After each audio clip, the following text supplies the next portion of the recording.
दोस्तों माध्यमिक शिक्षा आयोग के सदस्य नहीं थे, तो इसका राइट आंसर हो जाएगा कौन कौन हो जाएगा? ए, डॉक्टर एस लक्ष्मी स्वामी। बाकी टी बसु थे, हंसा मेहता थी और कनिष्ठ विलियम्स भी थे। मुदालियर आयोग के महिला सदस्य थी, तो हंसा मेहता महिला सदस्य थी। ठीक है, मुदालियर आयोग ने अपना रिपोर्ट कब प्रस्तुत किया? तो इसका राइट हो जाएगा 29 अगस्त 1953। मुदालियर आयोग का रिपोर्ट कितने अध्याय में पृष्ठ थे? तो ध्यान रखिएगा 14 से 244। आयोग का काम क्या था? तो आयोग का काम था दोनों। ठीक है, शिक्षा के सभी पक्षों को जांच करना और माध्यमिक शिक्षा को पुनर्गठन का काम करना। MDM मिड डे मील का सुझाव किसने दिया? तो ध्यान रखिएगा माध्यमिक शिक्षा आयोग ने दिया था। ठीक है, माध्यमिक शिक्षा आयोग के अनुसार स्कूल के कार्य दिवस कितने थे? तो 200 दिन। ठीक है, दिन। आयोग के सुझाव नहीं है, क्या नहीं थे? तो इसका राइट आंसर हो जाएगा MCQ का सुझाव ये भी नहीं था, 3 वर्ष का डिग्री ये भी नहीं था, रटने पर ये भी नहीं था, यानी इसमें से कोई नहीं। टॉपिक नंबर 14 और कोठारी आयोग 1964-66। शिक्षा आयोग के अध्यक्ष कौन थे? तो दौलत सिंह कोठारी। कोठारी आयोग के सदस्य कितने थे? तो 17। तीन कोठारी आयोग के तीसरा नंबर क्वेश्चन है, कोठारी आयोग के भारतीय सदस्य कितने थे? तो ध्यान रखिएगा 6। आज़ादी के बाद पहला विस्तृत आयोग किसका था? तो कोठारी आयोग का था। आयोग के समय DS कोठारी अध्यक्ष थे, किसके? यूजीसी के अध्यक्ष थे कोठारी जी। कोठारी आयोग अनुशंसा पर की गई थी, किसके अनुशंसा पर की गई थी? तो 1968 के न्यू शिक्षा पॉलिसी और 1986 दोनों के अनुशंसा पर इनका गठन किया गया था। ठीक है, कोठारी आयोग के अनुशंसा पर 1968 के शिक्षा पॉलिसी और 1986 की शिक्षा पॉलिसी दोनों का गठन किया गया था। नेक्स्ट, 10+2+3 के आधार पर शिक्षा दी थी, किसने दिया था? तो कोठारी आयोग ने भी कहा, शिक्षा आयोग भी और राधा कृष्णन आयोग भी, यानी इसका राइट आंसर हो जाएगा सभी। प्री प्राइमरी का सुझाव थी, किसने दिया था? तो कोठारी आयोग ने दिया था। कोठारी आयोग का सुझाव था किसने? सभी। संपूर्ण राष्ट्र के एक शिक्षा का सिफारिश, त्रिभाषा सूत्र में सिफारिश और प्री प्राइमरी का, यानी इसका सभी हो जाएगा। कोठारी आयोग के सचिव थे, तो कोठारी आयोग के सचिव कौन थे भाई? तो इसका जुम हो गया, JP नायक थे। कौन थे? JP नायक। नेक्स्ट क्वेश्चन पर चलते हैं हम लोग आ गए 1986, राष्ट्रीय शिक्षा नीति 1986 के टॉपिक पर। 1986 के समय प्रधानमंत्री थे, तो कौन थे उस समय? राजीव गांधी। नेक्स्ट आइए, ऑपरेशन ब्लैक बोर्ड का सुझाव किसने दिया? तो इसका राइट आंसर हो जाएगा 1986 के तहत दिया गया। 1986 के अंतर्गत पहली बार बात की गई, किसकी बात की गई? कंप्यूटर शिक्षा आयोग की। 1986 नीति का मुख्य योगदान रहा, किसका रहा? तो सभी का। मुक्त विश्वविद्यालय, NVS और ऑपरेशन ब्लैक बोर्ड। ठीक है, राष्ट्रीय शिक्षा नीति 1986 की समीक्षा की गई थी, तो देखिए राम मूर्ति समिति भी थी, जनार्दन समिति भी थी, यशपाल समिति भी थी, यानी सभी। ठीक है, नेक्स्ट, RNS का लक्ष्य है, RNS का लक्ष्य है आपका, ध्यान रखिएगा सभी। कौन कौन? तो राष्ट्रीय पाठ्यक्रम का विकास, भाषा का विकास, शिक्षा का समान विकास। अब आइए, NPE 1986 में कक्षा 1 से 5 तक के कब तक सुलभ बनाने की बात कर रहा है? तो 1990 तक की बात कर रहा है। डाइट की स्थापना कब हुई थी? तो डाइट की स्थापना RNS 1986 के तहत हुई थी। राष्ट्रीय न्यू शिक्षा पॉलिसी जो थी, इसके तहत मतलब डाइट का भी स्थापना हुआ था, और डाइट हम लोग पढ़ चुके हैं। दोस्तों आइए, 1986 के मुख्य घटक थे, तो ध्यान रखिएगा पर्यावरण के प्रति जागरूकता पैदा करना उनका मुख्य घटक था। RNS 1986 प्रतिवेदन तैयार किया गया, किसके लिए? 12 खंडों में तैयार किया गया। नेक्स्ट आइए दोस्तों, हम 16 नंबर टॉपिक पे आ गए हैं। ठीक है, स्कूल शिक्षा हेतु पाठ्यक्रम रूपरेखा 2005। ठीक है ना, राष्ट्रीय पाठ्यक्रम के 2005 के उदाहरण निम्न में से किसके हुआ था? तो ध्यान रखिएगा इसका राइट आंसर हो जाएगा सभ्यता की प्रगति। फिर आइए, राष्ट्रीय पाठ्य चर्चा 2005 दिशा निर्देश के अंतर्गत आता है, तो ज्ञान के स्कूल में बाहरी जीवन को जोड़ना, पढ़ाई रटन प्रणाली के मुक्त हो, परीक्षा में अपेक्षितकृत सरल बनाना हो, यानी इसका राइट आंसर सभी हो जाएगा। नेक्स्ट, राष्ट्रीय पाठ्य चर्चा की रूपरेखा 2005 के मार्गदर्शक सिद्धांत विश्व में सत्य कथन है, किसका सत्य कथन है? तो स्कूल के प्रदत्त बाहरी कार्यों और बाहरी जीवन को जोड़ना चाहिए, राइट आंसर हो जाएगा। नेक्स्ट, NCF 2005 के अनुसार सीखना एक क्या डैश है? तो ध्यान रखिएगा ज्ञान का निर्माण की प्रक्रिया है। नेक्स्ट, निम्नलिखित में से कौन सा उदाहरण बच्चों की पढ़ाई के दौरान सक्रिय रहता है? तो इसका राइट आंसर हो जाएगा D सभी। अन्वेषण, प्रश्न पूछना, वाद विवाद करना। नेक्स्ट आइए, राष्ट्रीय पाठ्य चर्चा में मतलब NCF में 2005 के अनुसार बाल केंद्रित शिक्षा शास्त्र शिक्षा को किस प्रकार नियोजित करने की आवश्यकता हुई? तो अभिरुचि के अनुरूप, राइट आंसर। नेक्स्ट आइए, बच्चों को शारीरिक एवं मानव सामाजिक विकास के निम्न में से क्या जरूरी है? तो इसका राइट आंसर हो जाएगा D सभी।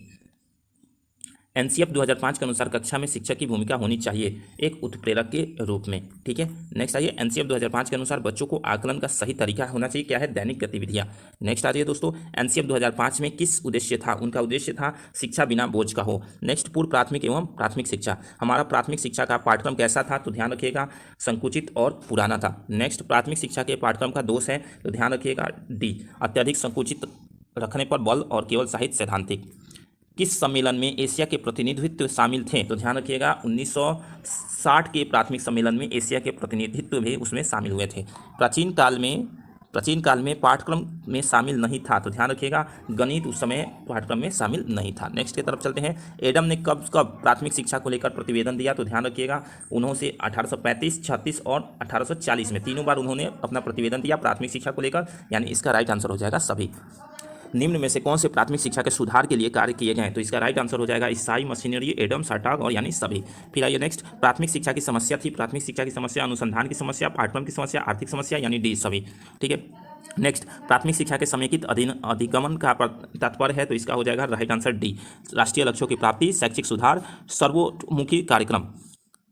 अब आइए, समेकित दृष्टिकोण का अर्थ है, तो इसका राइट आंसर हो जाएगा शिक्षा को जीवन से जोड़ना। प्री प्राइमरी का शाब्दिक अर्थ है, इसका ध्यान रखिएगा प्राथमिक शिक्षा से पहले। 1838 ईस्वी में 52 गांवों की प्राथमिक शिक्षा का अभियान चलाया गया था, और अभियान किसने चलाया था, तो ध्यान रखिएगा बड़ौदा नरेश सिया जी राम द्वारा चलाया गया था। प्राथमिक शिक्षा की अनिवार्यता के लिए प्रयास के नाम से जाना जाता है, तो ध्यान रखिएगा सभी, गोखले प्रयास, बड़ौदा नरेश की प्रयास और बिट्ठू भाई की प्रयास। प्री प्राइमरी के 2 भागों में बांटा गया था, दोनों भाग कौन कौन से थे, तो ध्यान रखिएगा जन्म पूर्व और जन्मोत्तर दोनों, यानी सी नंबर राइट आंसर। अब आइए दोस्तों, माध्यमिक शिक्षा के प्रमुख समस्या थी, तो प्रबंधन और प्रशासन की समस्या थी। बाकी ये शिक्षकों का अभाव नहीं था, धन की समस्या नहीं था, यानी बालक की सर्वांगीण विकास की भी समस्या नहीं थी। क्या थे, प्रबंधन और प्रशासन की समस्याएं थी। All India board of secondary education निम्न में से हैं, क्या बोलते हैं उसको, अखिल भारतीय माध्यमिक शिक्षा परिषद, यानी B number right answer. 3 language formula सम्मिलित है, किसमें सम्मिलित है, तो ध्यान रखिएगा हिंदी क्षेत्रों के लिए जो राष्ट्रीय भाषा हिंदी हो, और राष्ट्रीय भाषा के रूप में जिन्होंने न ली हो तो उसके कोई दूसरा भाषा जैसे संस्कृत ले सकता है, और तीसरा जो है संस्कृत की अन्य भारतीय भाषा न ली हो तो तत्पश्चात कोई और विषय भी ले सकता है, इसलिए ये त्रिभाषा संकेत जो है सभी है, डी है। माध्यमिक शिक्षा आयोग में कौन कौन अपना दायित्व निभाता है, तो ध्यान रखिएगा केंद्र राज्य दोनों, यानी दोनों केंद्र सरकार और राज्य सरकार दोनों अपना दायित्व निभाती है। दोहरी प्रशासन के नाम से जाना जाता है, तो ध्यान रखिएगा माध्यमिक शिक्षा आयोग। नेक्स्ट आइए, भारतीय के विभिन्न स्तरों पर शिक्षा का उद्देश्य निश्चित करने में सर्वप्रथम किसने किया था, तो बोर्ड 1854। उच्च शिक्षा का सुधार हेतु है, किसने किया था, तो ध्यान रखिएगा सभी, कोठारी आयोग, सर्जेंट रिपोर्ट और मुरारी आयोग, यानी सभी। विश्वविद्यालय संप्रभुता का सिद्धांत किसने दिया, तो ध्यान रखिएगा प्रवेश से, कार्य से, अनुसंधान से, यानी सभी, यानी डी नंबर राइट आंसर हो जाएगा। नेक्स्ट आइए, विश्वविद्यालयों के प्रभुसत्ता में कितने क्षेत्र बताए गए हैं, तो ध्यान रखिएगा इसका क्षेत्र 3 बताए गए थे। नेक्स्ट, मैं संप्रभुता नहीं चाहता कि जैसा वह कही जाती, यदि सत्य कहा जाए तो जूते पहनने से पहले पहनने वाला भी जानता वह कहाँ काट रहा है। यह किसका कथन है, यानी एक कथन दिया गया था कि संप्रभुता नहीं चाहता है कि जैसे वह कही जाती है, यदि वह सत्य कहा जाए तो जूते पहनने वाला को भी पता होता है कि वह कहाँ काट रहा है।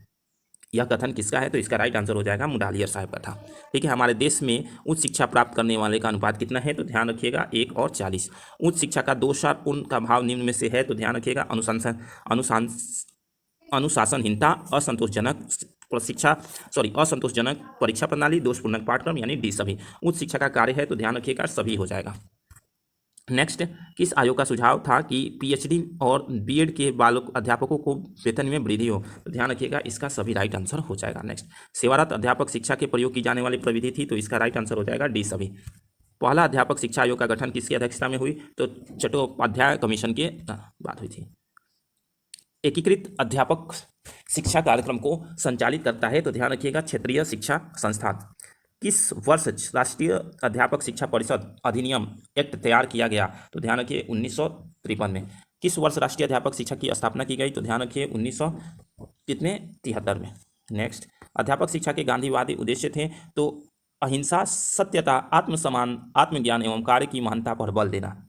ठीक है, यानी ए नंबर राइट आंसर। अध्यापक शिक्षा पाठ्यक्रम का आधार था, तो ध्यान रखिएगा इसका राइट आंसर हो जाएगा उद्देश्य केंद्रित। नेक्स्ट, कार्यरत शिक्षकों को प्रदान की जाने वाले अध्यापक शिक्षा को कहा जाता है, तो सेवारत का अध्यापक। आइए नेक्स्ट, अध्यापक एक पवित्र कार्य है, व्यवसाय नहीं, यह किसका कथन है, तो राधाकृष्ण आयोग के।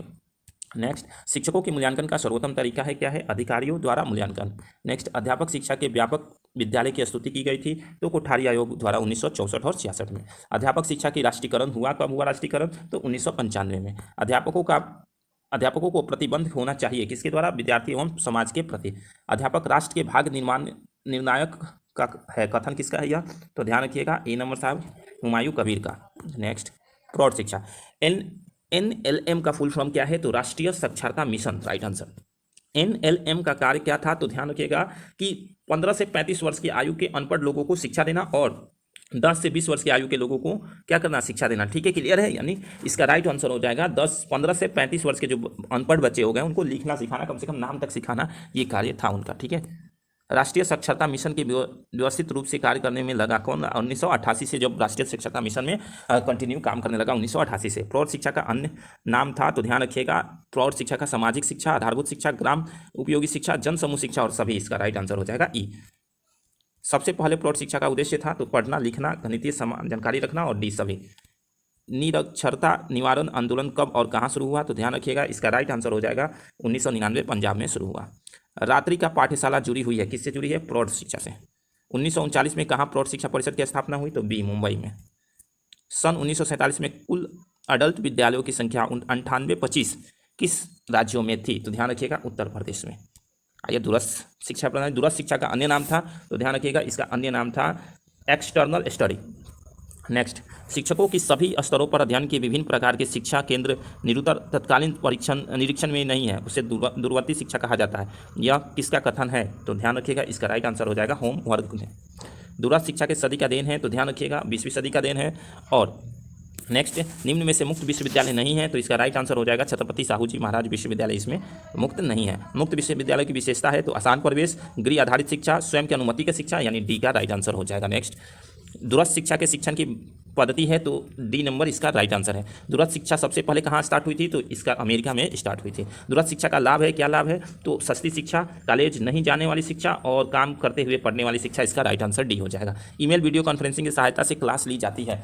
क्लासरूम शिक्षण प्रशिक्षण, दूरस्थ शिक्षण, पत्राचार पाठक्रम, प्रौढ़ शिक्षा, यानी दूरस्थ शिक्षण में। ठीक है ना। दूरस्थ शिक्षण में विद्यार्थियों किस विधि के ज्ञान प्राप्त नहीं करता है, तो ध्यान रखिएगा क्लासरूम शिक्षण का ज्ञान प्राप्त नहीं करता है। चलिए दोस्तों, अब हम देख लें कितने क्वेश्चन हैं। हाँ, चलिए देखते हैं, जल्दी जल्दी हो जाएगा। ठीक है। भारत की आधुनिक तकनीक एवं अभियांत्रिक शिक्षा का श्री गणेश कब हुआ, तो ध्यान रखिएगा 1824 में हुआ। आईआईटी का फुल फॉर्म क्या है, भारतीय प्रौद्योगिक संस्थान, यानी बी नंबर राइट आंसर हो जाएगा। 1874 में किस इंजीनियरिंग कॉलेज की स्थापना हुई, तो रुड़की इंजीनियरिंग कॉलेज हुई।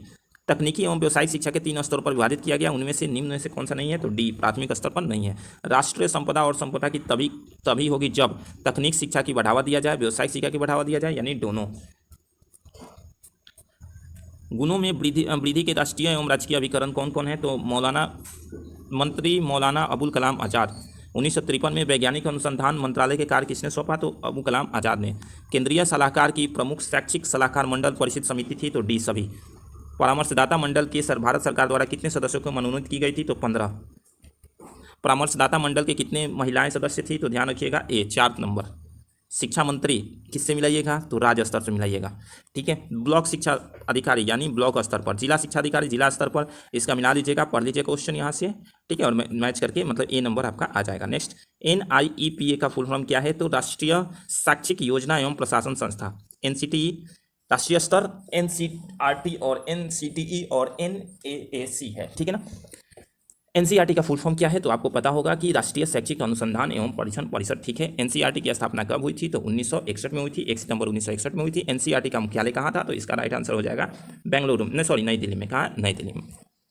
NTSE राष्ट्रीय प्रतिभा खोज परीक्षा की छात्रवृत्ति किसके द्वारा दी जाती है, तो NCERT के द्वारा दी जाती है। NCF 2005 किसने बनाया था, तो NCERT ने ही बनाया था, इसका राइट आंसर हो जाएगा। फिर NCERT के अध्यक्ष कौन थे, तो NCERT के अध्यक्ष जो होते हैं केंद्रीय मानव संस्थान विकास के मंत्री होते हैं। NCTE के फुल फॉर्म कौन होते हैं, तो राष्ट्रीय अध्यापक शिक्षा परिषद। NCTE की स्थापना कब हुई, तो 1973 में। नेक्स्ट, NCTE की कब संवैधानिक दर्जा मिला, तो 1995 में। NCTE का मुख्यालय कहाँ है, तो NCTE का मुख्यालय नई दिल्ली में है। नेक्स्ट, NAAC फुल फॉर्म है राष्ट्रीय मूल्यांकन एवं प्रत्यायन परिषद।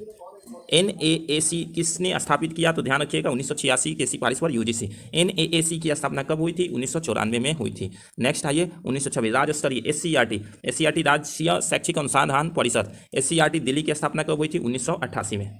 SCERT का कार्य क्या है, तो दोनों प्रारंभिक शिक्षा प्रशिक्षण देना और छात्रवृत्ति दोनों हो जाएगा। डाइट का फुल फॉर्म क्या है, तो जिला शिक्षा एवं प्रशिक्षण संस्था। ठीक है दोस्तों, चलिए अब ये सब सारे क्वेश्चन आप लोग को देख लीजिएगा। ठीक है। आप क्वेश्चन तो है नहीं, करा ही देते हैं।